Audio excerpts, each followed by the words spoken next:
అందరికీ నమస్కారం। ఈరోజు కాంగ్రెస్ పార్టీ పార్లమెంట్ అభ్యర్థిని ఆదివాసి బిడ్డ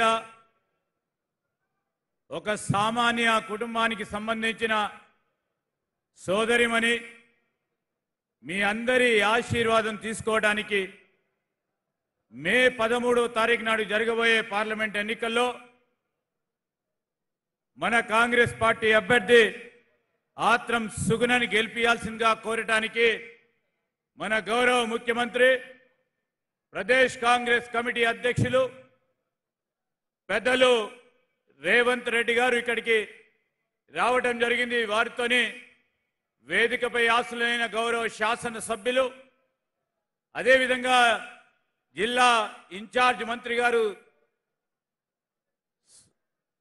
సీతక్క గారు ఈరోజు వేదికపై ఆశలైన ఆదిలాబాద్ జిల్లాకు సంబంధించిన అనేక మంది ప్రముఖులతో పాటు ఈరోజు కాంగ్రెస్ పార్టీలో చేరుతా ఉన్న సీనియర్ నాయకులు టీఆర్ఎస్ కు సంబంధించి మరి పెద్దలు డాక్టర్ వేణుగోపాలాచారి గారితో పాటు అనేక మంది పెద్దలు జాయిన్ అవుతున్న సందర్భంలో ఈనాడు ఇక్కడికి విచ్చేసిన మా అక్కలకి చెల్లెలకి అన్నలకి తమ్ములకి పాత్రికేయ మిత్రులందరికీ నమస్కారం।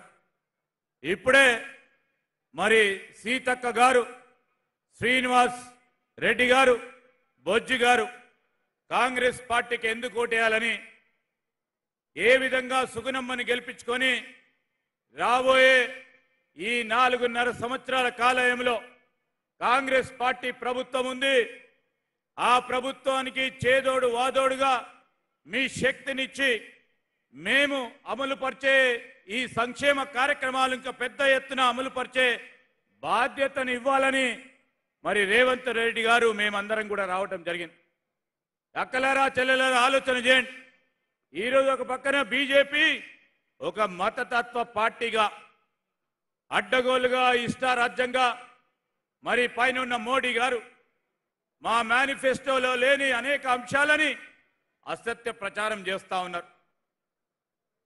ప్రధానమంత్రిగా ఉండి 10 సంవత్సరాల కాలంలో వారిచ్చిన మేనిఫెస్టోలో ఏ ఒక్క అంశాన్ని కూడా అమలు చేయకుండా ఇటు ఆదివాసులకు కానీ అదే విధంగా ఈరోజు ఇక్కడ ఉంటున్న గిరిజన సోదరులకు సోదరిమణులకే కానీ బలహీన వర్గాలకు సంబంధించిన మా సోదరులకు సోదరిమణులతో పాటు విద్యార్థులకు మహిళలకి ఏ ఒక్క కార్యక్రమం ఈ 10 సంవత్సరాల కాలంలో మోడీ గారి ప్రభుత్వంలో ఏదైనా జరిగిందని బేరీజు చేసుకోండి।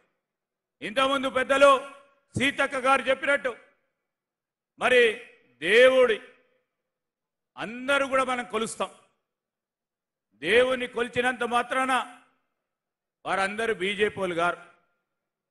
మనం ఇంకా పెద్ద ఎత్తున ఈరోజు మనందరికీ కూడా తెలుసు మనము ఈ రాష్ట్ర వ్యాప్తంగా కానీ దేశవ్యాప్తంగా కానీ అనేక గుడి నిర్మాణాలు చేసినాం।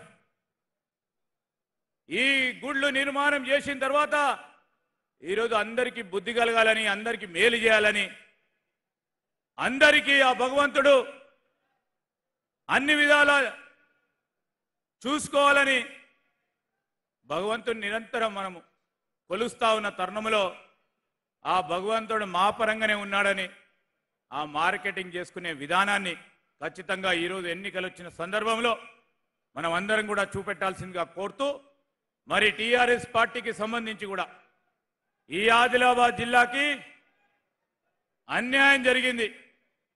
దాని పక్షంలోనే ఆనాడు టీఆర్ఎస్ పార్టీలో నోరు ఇడ్చి కోనప్ప లాంటి శాసనసభ్యులు ఆ రోజు ప్రభుత్వంలో ఉండి ఏది అడిగినా ఈ జిల్లాకు ఏది కూడా ఇవ్వని తరుణంలో ప్రభుత్వం కాంగ్రెస్ పార్టీ వచ్చింది।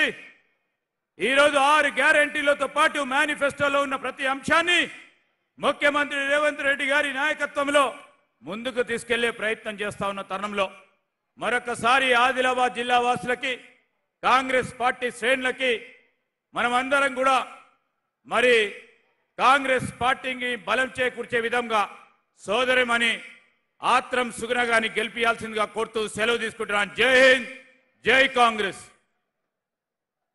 సార్ ధన్యవాదాలు। అక్క కూర్చోండి। ఇప్పుడు మన పెద్దలు గౌరవనీయులు మన అభిమాన ప్రజల సీఎం ఇందిరమ్మ పాలనను ప్రతి ఇంటికి చేరవేస్తున్నటువంటి మన సీఎం రేవంత్ రెడ్డి గారిని మాట్లాడవలసిందిగా కోరుతా ఉన్నాను. ఇప్పుడు ఆఖరి మీటింగ్ కాంగ్రెస్ సూర్యుడు మన రాహుల్ గాంధీ నిగదీసి అడిగే మునగా